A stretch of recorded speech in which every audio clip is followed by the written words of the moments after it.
Demonstrasi kontekstual pemikiran filosofis pendidikan nasional Ki Hajar Dewantara, pendidikan yang berpihak pada murid.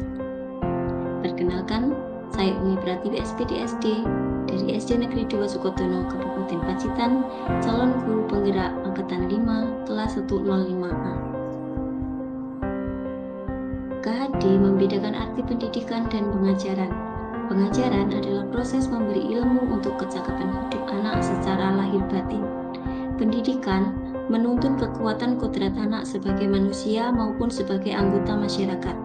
Pendidikan dan pengajaran merupakan usaha persiapan persediaan untuk kepentingan hidup manusia dalam hidup bermasyarakat dan berbudaya dalam arti yang seluas-luasnya. Pendidikan merupakan tempat persemaian benih-benih kebudayaan dalam masyarakat, ruang berlatih dan tumbuhnya nilai-nilai kemanusiaan yang dapat diteruskan dan diwariskan. Juga memerdekakan manusia, hidup lahir batinnya tidak bergantung pada orang lain, tetapi bersandar atas kekuatannya sendiri.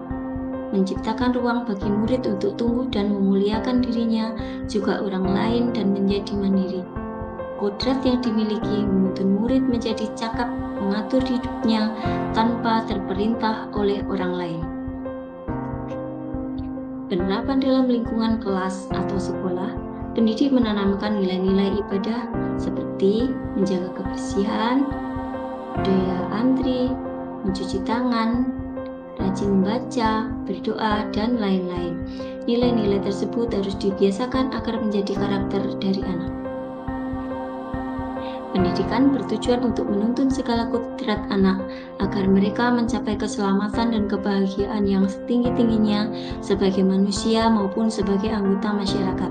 Pendidik hanya dapat menuntun tumbuh hidupnya kodrat anak agar dapat memperbaiki lakunya hidup dan tumbuhnya kekuatan kodrat anak. Menuntun di sini maksudnya anak diberi kebebasan, namun pendidik sebagai pamong memberi tuntunan dan arahan agar anak tidak kehilangan arah dan membahayakan dirinya, juga agar dapat menemukan kemerdekaannya dalam belajar. Ibaratnya pendidik itu seorang petani dan anak-anak sebagai bibit biji tumbuhan yang disemai dan ditanam. Bila biji yang kurang baik ditanam di tanah subur, dirawat, sinar matahari, pengairan, dan pemupukan yang cukup, maka tanaman itu akan tumbuh dengan baik. Begitupun sebaliknya.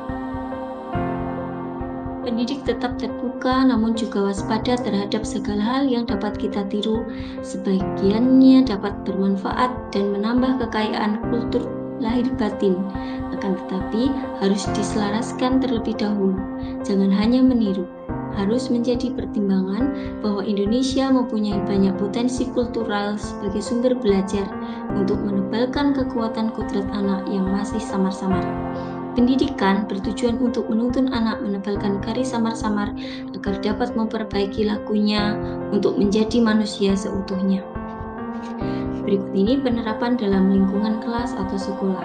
Pendidik memberi tuntunan merawat benih-benih di media yang baik untuk lingkungan tumbuh dan berkembangnya anak.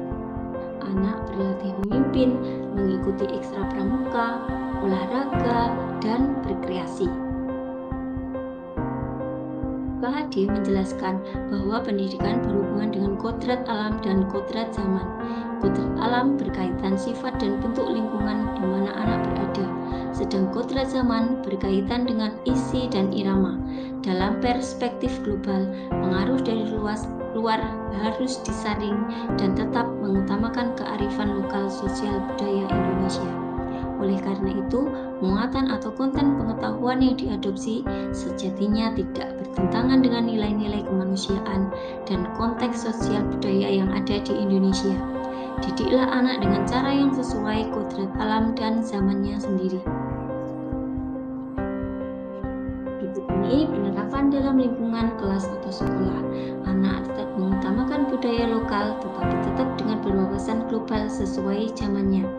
Mereka dididik untuk mempelajari budaya lokal, di samping itu juga dikenalkan dengan kemajuan ilmu pengetahuan dan teknologi terkini.